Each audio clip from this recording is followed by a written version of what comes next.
আজকে 136তম লোকনাথ বাবার হচ্ছে তিরোধাম দিবস উপলক্ষে মা বাসায় বাল্যভোগের আয়োজন করেছিল সকালে।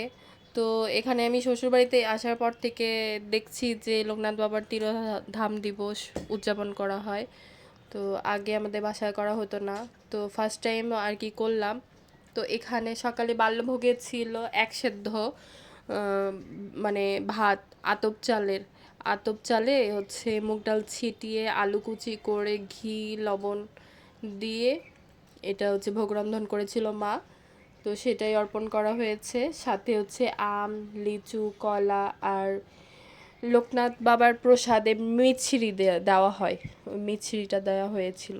তো আজকের প্রসাদ অর্পণ করা হয়েছে বাল্যভোগের। সবাই কৃপা লাভ করুন। এখানে এইভাবে আর কি মা গুছিয়ে দিয়েছে। তারপরে সবাইকে প্রসাদ বন্টন করা হয়েছে একটু একটু করে সবাইকেই। এক সিদ্ধ অন্নটা ভালোই লেগেছে আমার কাছে ঘি দিয়ে। এই তো বিতরণ ভোগ শেষে।